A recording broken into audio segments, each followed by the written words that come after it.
امام ابو بکر قاضی ابو بکر کہتے ہیں کہ میں ایک دن مکے کے اندر انتہائی فاقوں کی حالت میں ہوں، توجہ کیجئے گا، انتہائی فاقوں کی حالت میں ہوں، انتہائی پریشانی میں ہوں، کھانے کے لیے کچھ نہیں ہے، حالت یہاں تک ہے کہ اگلے لمحے کے لیے، اگلے ٹائم کے لیے، شام کے لیے کھانے کے لیے کوئی چیز نہیں ہے۔ اتنے میں گھر سے نکلا، گلی میں سے گزرتا جا رہا ہوں اور ایک ریشمی کپڑے کی بنی ہوئی تھیلی مجھے ملی۔ میں نے تھیلی کو اٹھایا، گھر لایا، کھولا تو اس کے اندر سے ایک ہیروں کا ہار نکلتا ہے۔ واقعہ لمبا انتہائی اختصار سے بیان کرتا ہوں۔ کہتے ہیں ہار کو دیکھا تو میرے دل میں یہ ایک امید کی کرن نظر آئی کہ چلیں اللہ نے مدد فرما دی ہے۔ ابھی میں یہ سوچ ہی رہا تھا کہ گلی میں سے ایک بندہ گزر رہا اور آواز لگا رہا ہے، لوگوں اس طرح کی کپڑے کی ایک تھیلی، اس کے اندر ہار تھا، میری کہیں کھو گئی ہے، جس کے پاس ہے وہ مجھے واپس کر دے۔ اور ساتھ وہ اعلان کر رہا تھا، جو مجھے میری امانت واپس کرے گا میں اسے انعام میں 500 دینار بھی دوں گا۔ قاضی ابو بکر کہتے ہیں حالت بڑی پتلی تھی اور یہ ہیروں کا ہار بھی سامنے تھا جس کی مالیت کروڑوں میں تھی، لیکن ساتھ اس نے اعلان کر دیا جو دے دے گا انعام میں 500 دینار بھی دوں گا۔ کہتے ہیں میں نیچے اترا، اس مسافر سے جا کے ملا، میرے دل میں اللہ نے یہ خوف ڈال دیا، میرے دل میں یہ بات آئی، قاضی ابو بکر وہ انعام کا اعلان کر رہا ہے، انعام لینا تیرا بنتا نہیں ہے، ایک چیز تیری ہے ہی نہیں تو اس کا مالک ہی نہیں ہے، تیری تو اولین ترجیح اور فرض بنتا ہے کہ جس کی امانت ہے، جس کی چیز ہے، جا کے اس کو لوٹا دے، تو اس کا حقدار ہی نہیں ہے۔ کہتے ہیں میں آیا، اس بزرگ کو تھیلی واپس کی، وہ بدلے میں مجھے 500 دینار انعام کے طور پہ دے رہا ہے، لیکن میں لینے سے انکار کر رہا ہوں، اور میں نے اس سے کہا اگر میں نے 500 دینار انعام لینے ہیں تو پھر میرا یہ کام اللہ کے لیے تو نہ ہوا،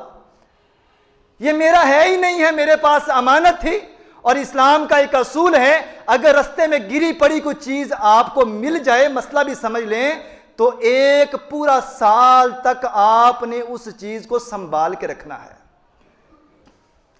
کسی کی کوئی چیز گم ہو گئی ہے، مجھے مل گئی ہے، تو میرا فرض بنتا ہے، اسلام کا حکم ہے کہ میں نے اس چیز کو پورا 1 سال سنبھال کے بھی رکھنا ہے، اور پورا 1 سال اس بندے کو تلاش کرنا ہے جو اس کا اصل مالک ہے۔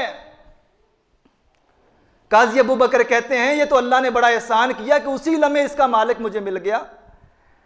کہتے ہیں 500 دینار میں انعام کے طور پہ نہیں لے سکتا، آپ کی امانت ہے، میں آپ کو لٹا رہا ہوں۔ قاضی ابو بکر کہتے ہیں وہ بابا چلتا بنا، تھوڑے دنوں کے بعد مجھے مکے سے نکل کے ایک سفر پہ جانا تھا، سمندر میں سفر کر رہا ہوں، کشتی طوفان کی وجہ سے الٹتی ہے، فقط ایک پھٹا کشتی کا باقی بچتا ہے،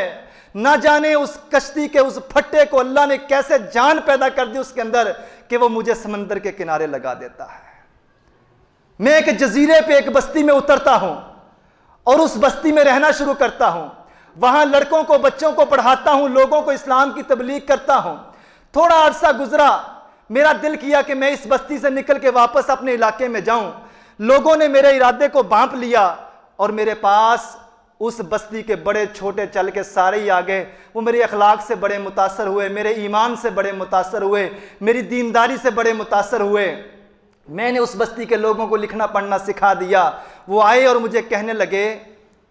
کہ اب ہم آپ کو اس بستی سے جانے نہیں دیں گے، ہم چاہتے ہیں کہ آپ اس بستی کے اندر رشتہ کر لیں، آپ کی شادی اس بستی کے اندر کر دیں۔ خیر، کہتے ہیں کہ انہوں نے مجھے رضامند کر لیا اور مجھے بتلایا کہ ایک یتیم بچی ہے بھی انتہائی نیک اور آپ کے زوجیت کے قابل ہے، وہ حقدار ہے اس چیز کی کہ آپ کے نکاح میں آئے، اور آپ حقدار ہے اس چیز کے کہ آپ اسے اپنے نکاح کے اندر لے لیں۔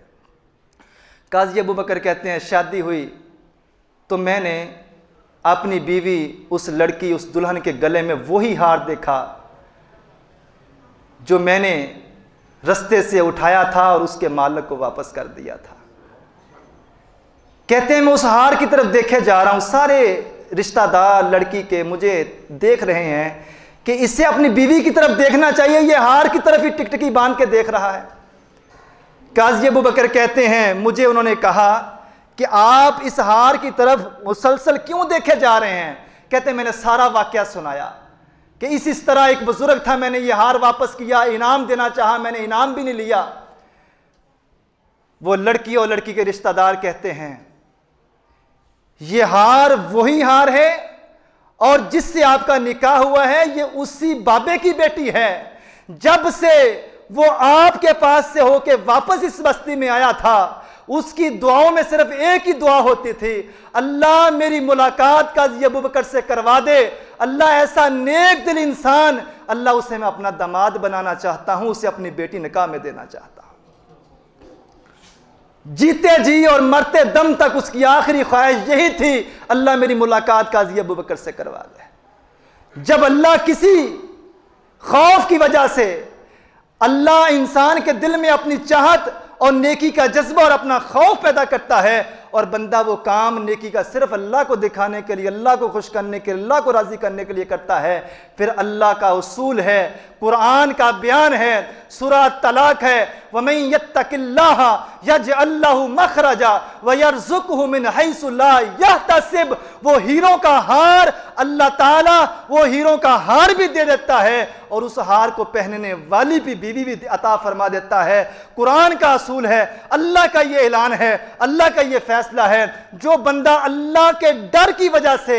اللہ کو راضی کرنے کے لیے کوئی بھی کام کرتا ہے، وَمَن يَتَّقِ اللَّهَ يَجْعَل لَّهُ مَخْرَجًا، اللہ پھر اس کے لیے وہاں سے رزق کے دروازے کھولتا ہے، بندے کو وہم و گمان بھی نہیں ہوتا۔